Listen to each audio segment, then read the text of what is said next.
happened on your first morning at work when you had to take the tea tray up? That was after poor old Linwood retired, and I first took over. I had to take their tray in the morning tea.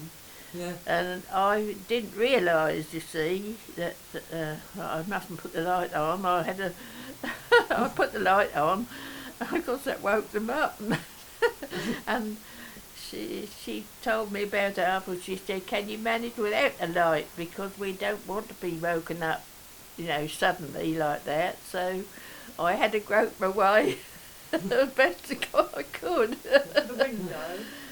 But I got used to it after a while. But had to get to the window and draw the curtains back, didn't you? Instead of putting the light on. Yes, I think so. Yes, Yeah. I can't really quite remember what happened not all that far back, but yes, I think I had to. Yeah. Yes, and of course in the winter time I had to light the fire And clear out the ashes of the... and of course, we didn't have any.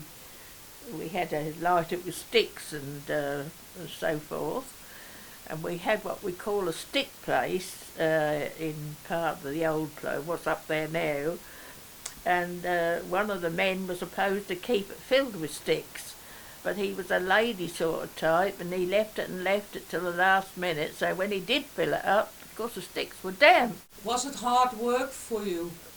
Well, I didn't notice it was so hard. My mother she had terrible varicose veins, and she was often laid up with them. And I had to take over, you see, so I'd been used to having to do things, so it didn't really come as hard to me as it might have done to other people, but I didn't find it all that difficult. It was a bit busy if they had visitors, especially if they had visitors in the winter time, because it meant more fires. But in the ordinary way, I managed quite well. When you got engaged, they didn't want you to leave, did they? Oh no, Lady Grey, because she was Lady Grey then, she was Mrs. Grey when I first went, but he was, made as... Knight. And she said, in France, because they got a bungalow in France, they used to stay there sometimes, and she said, in France, she said, people, when they get married, they carry on. My husband said, but she said, I'm not French. She said, I want a place of my own and have a family. And you couldn't very well have a family if you were still working. So, at first we didn't know quite where we got to live, because this bungalow was occupied then. We went down to Stapleford and had a look they were just building those row of houses that just past the corner that you turned into Stapleford. And I think they were £500 at that time, but we did think they were worth it. And of course my husband would have had to go up early in the morning, because he had to be up here by 6 o'clock, because he had to get there's a big old boiler thing that heated all the water, and that had to be lit at least by 6 o'clock to heat the bathrooms and the water and stuff like that. And then, funnily enough, the man who was living in this bungalow, he had a wife and child, he suddenly decided he wanted to join the Cambridge fire service. Okay. And he left this bungalow empty, almost as if it was meant to be. And of course we moved into it. Okay. So that worked out very well, really. The Greys were very good people. They didn't make any fuss at all. And I think when you came to them, you were part of the family, if you know what I mean, and they felt responsible for you. So, because poor old Linwood, for instance, she had nobody at all. And when she died, or rather when she retired, they allowed her to stay there. She stayed in her bedroom and she had her meals with us. And when she died, they paid for a funeral in Stapleford. So, I mean, they were very good like that. And when Terence handed over the estate to the Preservation Society, they had to sign some sort of agreement that the people on the estate who was living on the estate were not to be turned out of their houses. They were not to be charged rent if they were living rent-free, and if they were paying rent, the rent was not to be increased.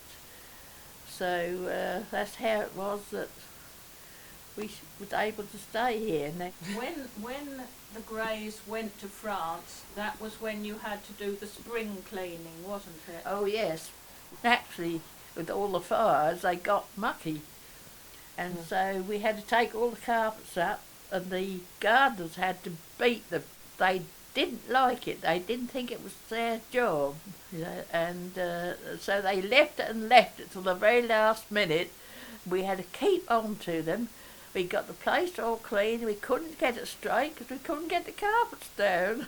Because when we got married, and Lady Grey said, I think they'd got visitors coming. And she said to my husband, she said, look, she said, if you don't mind waiting for 3 months, she said, we shall be going away for, I think it was quite a while. She said, you can then have a month off as a sort of honeymoon, if you know. So we had a delayed honeymoon. Before you got married, you had, what was the time off you had then? I'd have an afternoon off. I had to fit in with whatever was going. If they had visitors, because they had, in the summer they'd have tennis parties or something like that, you see. And if they hadn't got a footman, I was supposed to help the butler.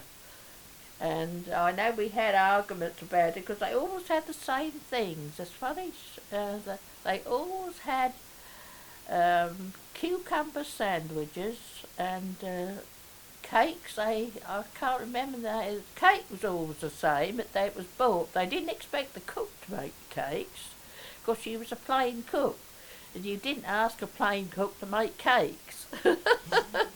So they had cakes brought up from somewhere in Cambridge, one of the places, I don't know which it was, but we always had to make these sandwiches, and they had to be cut very thin and the crust cut off, so by the time they finished they'd be little diamond shaped. You'd eat them in one mouthful. And my husband, the butler as he was then, said to me, he said, you better leave the sandwiches to me. He said, you won't be able to cut them thin enough. I said, who said I couldn't cut them thin enough? I said, I bet I can cut them as thin as you can. And we used to have a competition to see who could cut them the thinnest.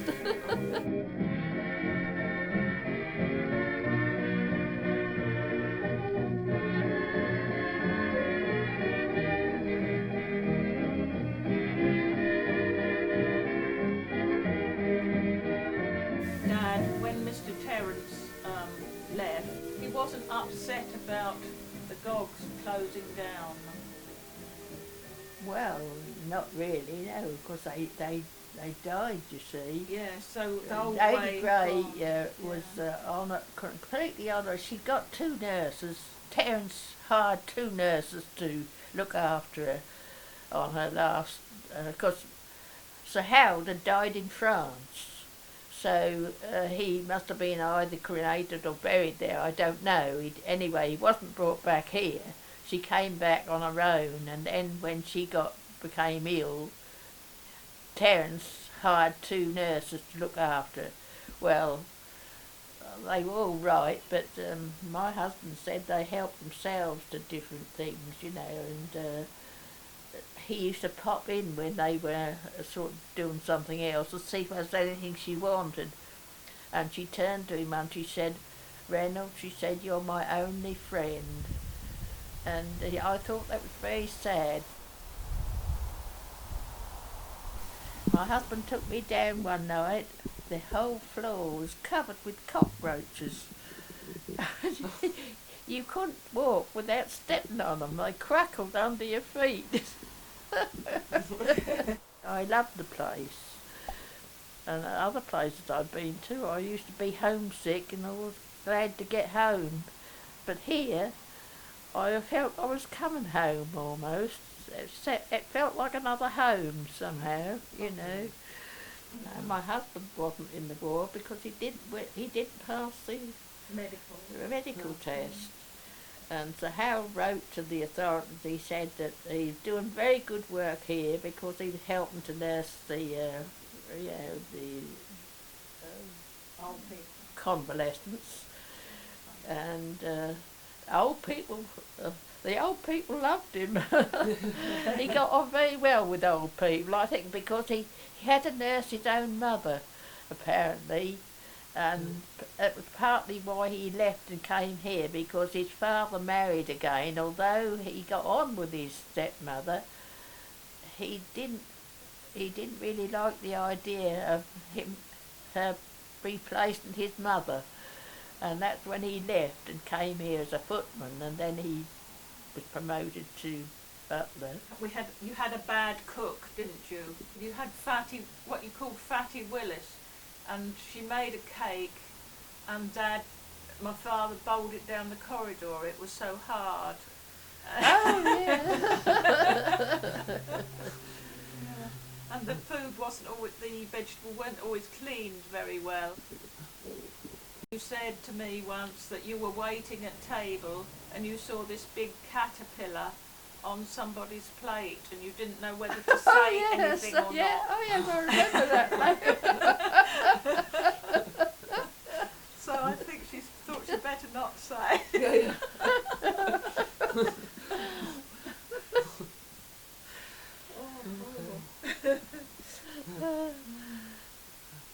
I mean, I've had a very good life, so I can't grumble if I drop down dead tomorrow.